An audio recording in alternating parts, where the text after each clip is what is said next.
Hello friends, welcome back to my channel Mishi daily routine. तो ज़बरदस्त tips and tricks लेके मैं आज फिर से आपके पास आ गई हूँ। तो मेरे लिए तो ये टिप्स एंड ट्रिक्स बहुत ज़्यादा फ़ायदेमंद साबित होते हैं। तो मैं उम्मीद करती हूँ कि आपके लिए भी ये बहुत ज़्यादा बेनिफिशियल होंगे। तो चलिए स्टार्ट करते हैं आज की टिप नंबर 1 से। देखिए, अक्सर क्या होता है कि सिंक के अंदर इस तरीके का ना स्टॉपर लगा होता है। लेकिन आज सुबह ही मैं सफाई कर रही थी सिंक की, इसके क्लीन कर रही थी, तो क्या हुआ कि जो स्टॉपर है वो बहुत ज़्यादा हार्डली प्रेस हो गया है। और हर तरीका मैंने आजमा के देख लिया है।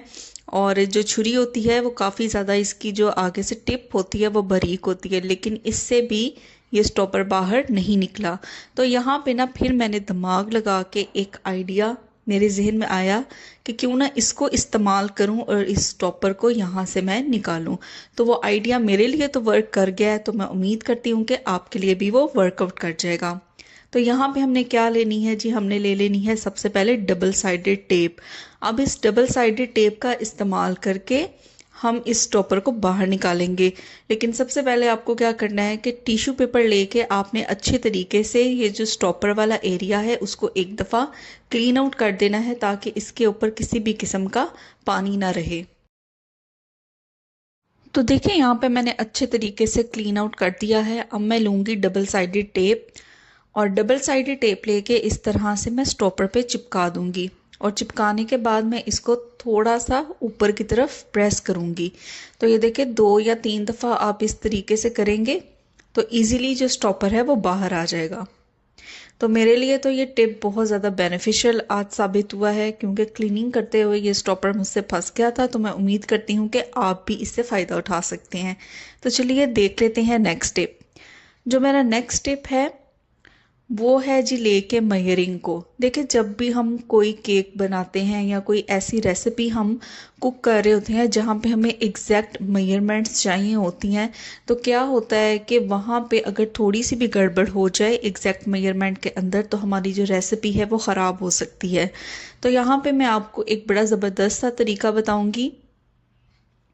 तो देखिए, यहाँ पे मैंने मेजरिंग स्पून ले लिया है। हमें पता है कि जो मेजरिंग स्पून है, हालांकि उसके ऊपर लिखा होता है कि इसके अंदर कितनी क्वांटिटी आ सकती है, लेकिन फिर भी हम कोई भी जब चीज़ इसके अंदर भरते हैं तो आपने नोट किया होगा वो कम या ज़्यादा ज़रूर हो जाती है। और ख़ास करके बेकिंग के अंदर हमें एग्जैक्ट जो मेजरमेंट्स होती हैं उतनी ही क्वांटिटी हमें चाहिए होती है, वरना हमारी रेसिपी जो है वो ख़राब हो सकती है। तो यहाँ पे मैं आपको बड़ा ज़बरदस्त सा ट्रिक बताऊंगी। तो आपको यहाँ पे यूज़ करना है रबर बैंड। तो ये देखें, यहाँ पे मैंने रबर बैंड ले लिया है। और इस तरह के रबर बैंड भी हर घर में अवेलेबल होते हैं। छोटी बच्चियों की हम पोनी वगैरह करते हैं तो उसमें ये यूज़ होते हैं। तो जो भी कंटेनर है ना, जिसमें से आपने कोई स्पाइस निकालनी है या बेकिंग के लिए कुछ भी आपने प्रोडक्ट निकालनी है, तो उस बॉटल के ऊपर ना आपने एक साइड से इस तरीके से रबर बैंड को अटैच कर देना है। तो चलिए मैं अब आपको दिखाती हूँ कि किस तरीके से रबर बैंड लगाने के बाद आप जब बोतल या कंटेनर में से प्रोडक्ट निकालेंगे, तो देखें, आपको जब भी प्रोडक्ट निकालनी है इस तरीके से रबर बैंड से आपको एक दफ़ा उसे वाइप आउट कर देना है। तो आप देखेंगे कि बिल्कुल एग्जैक्ट जितनी स्पून आपकी मेजरमेंट का स्पून है ना, उतनी ही क्वांटिटी इसके अंदर आएगी। बिल्कुल भी कम या ज़्यादा नहीं होगी। ख़ास करके जो पाउडर्ड मसाले होंगे या पाउडर्ड प्रोडक्ट्स होंगे उनके लिए तो ये बहुत बेस्ट रहेगा। तो मैं उम्मीद करती हूँ कि ये टिप ना आपके बहुत ज़्यादा काम आएगी। तो ये देखें, आम रूटीन में यहाँ पे मैं प्रोडक्ट ले रही हूँ तो कितनी ज़्यादा इसकी क्वांटिटी आ रही है, लेकिन जैसे ही मैं रबर बैंड से इसको एक दफ़ा वाइप आउट कर दूंगी ना, तो इसके अंदर एग्जैक्ट उतनी ही क्वांटिटी आएगी जितनी हमें क्वांटिटी स्पून के ऊपर लिखी है। हाफ टी स्पून है तो half tea spoon, 1 table spoon है तो 1 टेबल स्पून। तो ये बिल्कुल एक एक्यूरेट आपको मेजरमेंट देगा। खास करके जो पाउडर फॉर्म में मसाले होते हैं उनके लिए ये बेस्ट है। तो बढ़ते हैं जी नेक्स्ट टिप की तरफ। तो देखिए, जब भी हम खाना पकाते हैं तो बचा हुआ जो खाना होता है या लेफ़्ट ओवर जो हमारा फूड होता है उसको हमने फ्रिज में रखना होता है। और ज़्यादातर हम इस तरह के कंटेनर्स यूज़ करते हैं, या तो वो कांच के बने होते हैं या इस तरह के आप देख सकते हैं इस तरीके से जो चीनी के बर्तन आते हैं उस तरीके से होते हैं।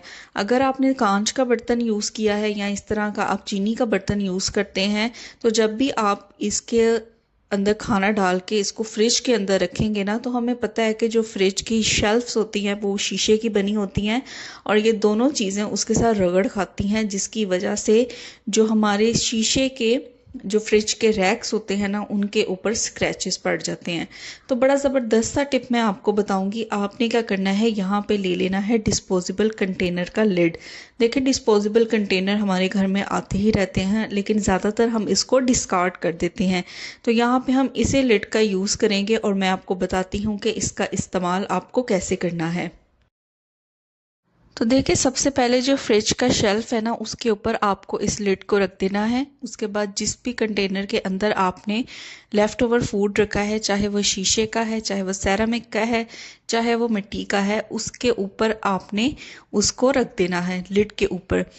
तो इससे क्या होगा कि एक तो ये प्लास्टिक का लिड है और आपकी जो फ्रिज का जो शेल्फ है ना उसके ऊपर बिल्कुल भी स्क्रैचेस नहीं पड़ेंगे। अगर आप कंटेनर को आगे पीछे करते भी हैं या उसकी जगह भी चेंज करते हैं तो क्या होगा कि प्लास्टिक का लिड होने की वजह से ये बिल्कुल भी नीचे स्क्रैच नहीं लाएगा। तो मैं उम्मीद करती हूँ कि ये टिप भी बहुत ज़्यादा बेस्ट है और आपके काम भी ज़रूर आएगा। तो चलिए देख लेते हैं जी नेक्स्ट टिप। तो यहाँ पे ना मैं अब आपको बहुत ही ज़बरदस्त सा मिक्सचर बना के दिखाऊंगी। इस मिक्सचर का यूज़ करके आपका बहुत बड़ा मसला हल होगा, इसलिए आपने वीडियो को एंड तक ज़रूर देखना है ताकि ये आपके भी काम आ सके। तो देखिए सबसे पहले यहाँ पे मैंने एक छोटी सी प्याली ले ली है और इसके अंदर मैं ऐड करूँगी कोलगेट। तो जो वाइट वाला कोलगेट है आपको उसी का यूज़ करना है। तो देखिए यहाँ पे बिल्कुल थोड़ी सी क्वांटिटी मैंने ले ली है वाइट कोलगेट की। अब साथ ही इसके अंदर मैं ऐड कर दूंगी नमक। तो तकरीबन हाफ़ टी स्पून के करीब यहाँ पे मैंने नमक का ऐड कर दिया है। और उसके बाद इसके अंदर ऐड कर देंगे जी हम लिक्विड जेल। तो जो हम बर्तन या डिशेस को वॉश करने के लिए जो हम लिक्विड जेल यूज़ करते हैं सेम उसी का इस्तेमाल यहाँ पे करेंगे और थोड़ी सी क्वांटिटी उसकी भी ऐड कर देंगे। अब ये तीनों चीज़ें ऐड करने के बाद हमने इसको अच्छी तरह से मिक्स कर लेना है। तो कोई सा भी आप स्पून ले लें और स्पून की मदद से इन तीनों चीज़ों को आपने अच्छी तरह से मिक्स करना है। तो पेस्ट हमने इसके अंदर ऐड की है कोलगेट, उसकी वजह से थोड़ा सा आपको मिक्सिंग में टाइम लगेगा, लेकिन ये इतना ज़बरदस्त सा आप समझ लें कि मिक्सचर बन के तैयार हुआ है। तो चलिए देखते हैं कि जी अब इसका इस्तेमाल कहाँ करना है। देखिए हमारे घर में जो वॉशरूम में, किचन में या बाथिंग टब के पास जो भी टैप होती है उसके ऊपर खारे पानी के ज़िद्दी दाग लगना स्टार्ट हो जाते हैं, जो वक्त के साथ साथ बहुत ज़्यादा मजबूत होते जाते हैं और इनको रिमूव करना बहुत ज़्यादा मुश्किल हो जाता है। तो इस मिक्सचर को बेसिकली हमने इन टैप्स के लिए बनाया है। तो देखें यहाँ पे मैंने ले लिया है, एक स्पॉन्ज ले लिया है और उसकी हेल्प से थोड़ा थोड़ा ये मिक्सचर करके मैं टैप के ऊपर लगा दूंगी। मिक्सचर को टैप पे लगाने के बाद आपने तकरीबन 15 मिनट के लिए इसको ऐसे ही छोड़ देना है। तो देखें यहाँ पे 15 मिनट हो गए हैं। अब मैंने क्या करना है, जो बाकी का मिक्सचर प्याली में बच गया था उसके अंदर मैंने थोड़ा सा वाटर ऐड किया है और दोबारा से मैंने स्पंज ले लिया है और इस मिक्सचर को अप्लाई करके अब मैं इसको रगड़ना स्टार्ट करूँगी। तो आप देखेंगे कि 15 मिनट लगे रहने के बाद आपको बहुत ज़्यादा एफर्ट नहीं लगानी पड़ेगी, बहुत ज़्यादा ज़ोर ज़ोर से आपको इसको रब नहीं करना पड़ेगा। और जैसे ही आप इसको क्लीन करना स्टार्ट करेंगे आप वाज़ह तौर पे देखेंगे कि किस तरीके से जो ज़िद्दी दाग थे यहाँ से वो हटना स्टार्ट हो गए हैं। तो चलिए मैं इसको अच्छी तरह से रब करके क्लीन कर लेती हूँ और फिर मैं आपको इसका रिज़ल्ट भी दिखाऊँगी। आप खुद हैरान रह जाएंगे बिफ़ोर एंड आफ्टर का रिज़ल्ट देख के। तो देखें यहाँ पे शावर खोल के मैंने इसको क्लीन करना स्टार्ट कर दिया है और जैसे ही मैंने इसके ऊपर पानी डाला है आपने वाज़ह तौर पे फ़र्क तो देख ही लिया होगा कि पहले इसकी कंडीशन क्या थी और अब इसकी कंडीशन क्या है।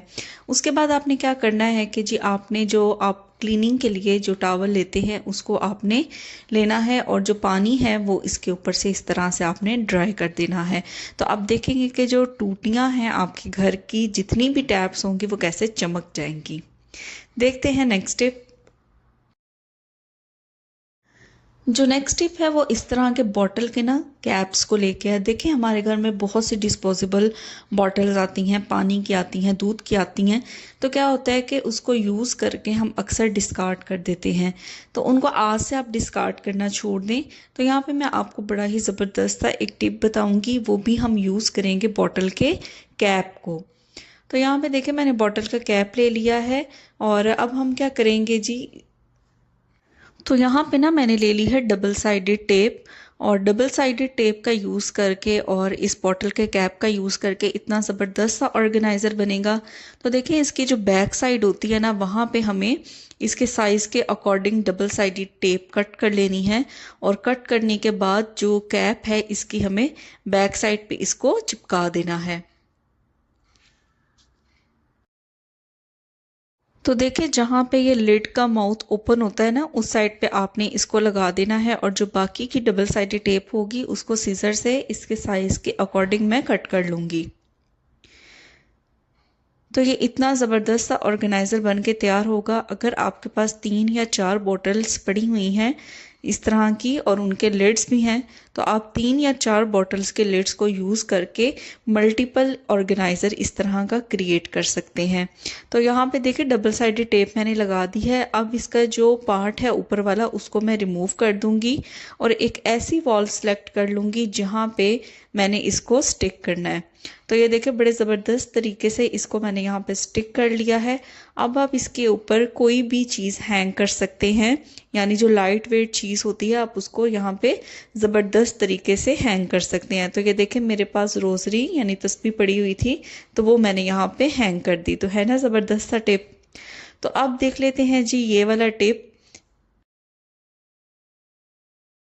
तो देखें इस तरह का ग्रेटर तो हम सबके घरों में होता है और हम इसका बड़ा अच्छा यूज़ भी करते हैं, लेकिन क्या होता है कि काफ़ी अरसा इसको यूज़ करने के बाद जो इसके ये ब्लेड्स होते हैं वो कम शार्प हो जाते हैं और उस तरीके से हमारी जो वेजिटेबल्स होती हैं या जिस भी चीज़ को हम कद्दूकश करते हैं तो वो उस तरीके से फाइन इसकी कटिंग या कद्दूकश वो नहीं होता।